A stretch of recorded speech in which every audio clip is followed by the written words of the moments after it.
அஸ்ஸலாமு அலைக்கும். Welcome to ராபியாஸ்னா யூடியூப் சேனல். இந்த வீடியோவில் நம்ம என்ன ஃபுட்டு செய்ய போகிறோன்னா ரொம்ப ஈஸியான வெஜ்ஜு தான். இது ஒரு கிழங்கு வகை, சேனக்கிழங்குன்னு சொல்லுவாங்க. இது ஒரு 1/4 கிலோ நான் வாங்கியிருக்கேன். ரொம்ப ரேரு இது நான் வாங்குறது, எப்போயாவது தான் வாங்குவேன். ஆனால் டேஸ்ட்டுன்னு பார்த்தா செம்மையாக இருக்கும். உருளைக்கிழங்கு எப்படி நம்ம ஃப்ரை பண்ணுவோமோ அதே மெத்தடு தான். வாழைக்காய், உருளைக்கிழங்கு அந்த மாதிரி மெத்தடில் தான் இதையும் நம்ம வறுக்க போகிறோம். ரொம்ப நல்லாயிருக்கும். இந்த ரசத்துக்கு, லெமன் ரைஸு, தயிர் சாதம், சாம்பார் அதுக்கெலாம் ரொம்ப டேஸ்ட்டாக இருக்கும். இதோட தோற்றம் யானைக்கால் மாதிரி தான் இதோட தோற்றம் இருக்கும் சேனக்கிழங்கு. இது கொஞ்சம் நம்ம கையில் ஆயில் அப்ளை பண்ணிட்டு தான் இதை தொடணும். இல்லாட்டி இதோட ஸ்கின் நம்மளுக்கு கொஞ்சம் லைட்டாக அரிக்கும். சாப்பிடும்போதும் அரிக்கும். அதுக்கு நம்ம மஞ்சத்தூள், உப்பு போட்டு நான் கொதிக்க விட்டுட்டு அதுக்கப்புறமா தான் நான் இது சமைக்கவே ஆரம்பிக்கணும். இது ரொம்ப ஹார்டாலாம் இருக்காது, ரொம்ப சாஃப்டாக இருக்கும். இதோட தோல் பார்க்குறதுக்கு தான் அப்படி இருக்கும். ஆனால் சீக்கிரமாக நம்ம இதை சமைச்சிடலாம். சீக்கிரம் வெந்துடும். ப்ளஸ் தோலையும் ரிமூவ் பண்ணிடலாம். ஜஸ்ட்டு இந்த உருளைக்கிழங்கு தோல் சீவுறா மாதிரி இதை கத்தியால் சீவணும், அவ்வளோதான் டிஃப்ரெண்ட்டு. இப்படி சாதாரணமாகவே நம்ம செதுக்குனா வந்துடும். ரொம்ப ஹார்டாலாம் இருக்காது இதோட தோல். இந்த கிழங்கு எந்த ஷேப்பில் வேணுமோ அந்த ஷேப்பில் சின்னதாகவோ இல்லாட்டி பெருசாகவோ எந்த அளவுக்கு வேணுமோ அந்த அளவுக்கு நம்ம கட் பண்ணிக்கலாம். நான் சும்மா ஒரு மீடியம் சைஸ் அளவுக்கு நான் கட் பண்ணியிருக்கேன். இதை மசாலா போட்டு தான் நான் கொஞ்சமாக ஆயில் அப்ளை பண்ணி நான் வறுக்க போகிறேன். இதை ஒரு பொரியலாக கூட நம்ம செய்யலாம். அதுவும் டிஃப்ரெண்ட் டேஸ்ட்டாக இருக்கும். இந்த மாதிரி 65 மாதிரி வாழைக்காய், உருளைக்கிழங்கு அந்த மாதிரி வறுக்கிற மாதிரி இதையும் அதே மெத்தடில் நம்ம வறுக்கலாம். இந்த கிழங்கு சாப்பிட்லாம், நல்லா தான் இருக்கும். ஆனால் ரொம்ப ரேரு வாங்குறது. குழந்தைங்களுக்கு கொடுத்தாலும் ஹெல்த்தி ஃபுட்டுன்னு தான் நான் சொல்லுவேன். அவங்களும் விரும்பி சாப்பிடுவாங்க.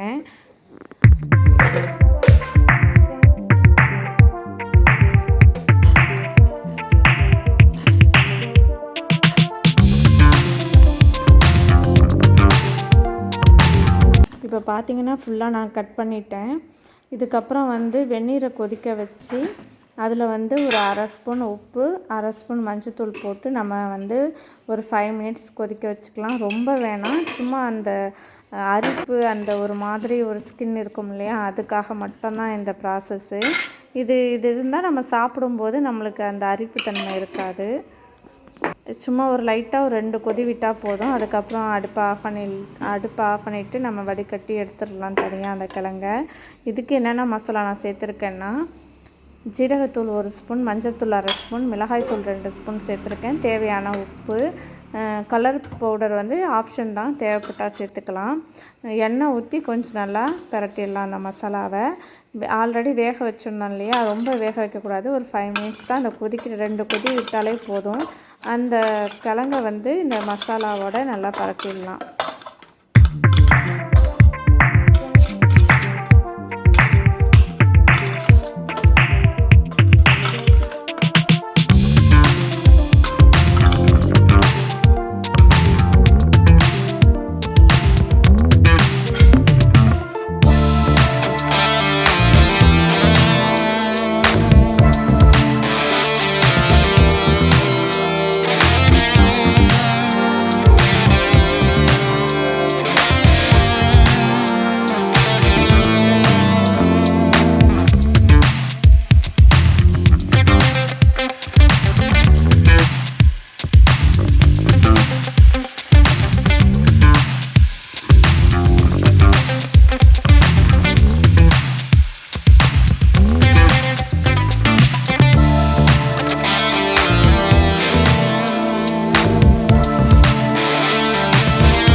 தக்காளி சூப்பு அதுதான் இப்போ நான் செய்ய போகிறேன். தக்காளி சூப்புக்கு தேவையான பொருள் வந்து 2 பழுத்த தக்காளி, அதை நல்லா கையால் பனைஞ்சு விட்டு அதையும் சேர்த்துக்கலாம். ஒரு அரை டம்ளர் தண்ணி சேர்த்துக்கலாம். 2 பச்சை மிளகாய், கொஞ்சமாக மல்லி இதழ், அதில் ஒரு கொஞ்சம் வாசத்துக்காக நம்ம சேர்த்துப்போம். நெக்ஸ்ட்டு நான் என்ன மசாலா சேர்த்துருக்கேன்னா, மஞ்சள்தூள் 1/4 ஸ்பூன், ஜீரகத்தூள் 1 ஸ்பூன், மிளகாய்த்தூள் 2 ஸ்பூன் சேர்த்துருக்கேன், மல்லித்தூள் அரை ஸ்பூன் சேர்த்துருக்கேன். அவ்வளோதான், வேறு எந்த ஒரு மசாலாவும் நான் சேர்க்கலை. குழம்பு தூள்லாம் வேறு அதெல்லாம் சேர்க்கக்கூடாது. இந்த மெத்தடிலே நம்ம வந்து தக்காளி சூப்பு வச்சு அவ்வளோ அருமையாக இருக்கும். நெக்ஸ்ட்டு வந்து எல்லாமே நான் ஒன்றா போட்டுட்டேன். 1 ஸ்பூன் அளவு தேங்காய் சேர்த்துக்கலாம். தேங்காய் இல்லாட்டி தேங்காய் பால், இல்லாட்டி அது மட்டும் 1 ஸ்பூன் அளவு தான். எல்லாத்தையும் ஒன்றா போட்டுட்டேன். நெக்ஸ்ட்டு வந்து நம்ம தாளிப்புக்கு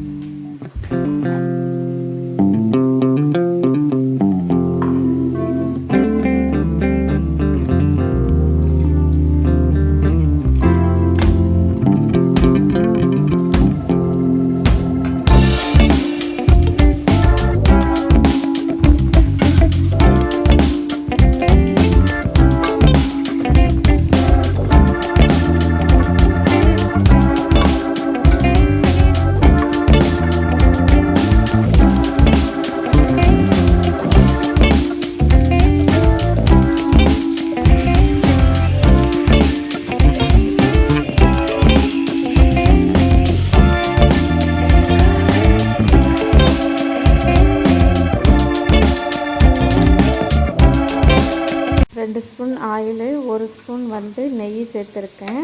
இதுக்கப்புறம் ஏலக்காய் இல்லாட்டி பட்டை, அதில் ஏதாவது ஒன்று மட்டும் எடுத்துக்கலாம். நான் 2 ஏலக்காய் சேர்த்துருக்கேன்.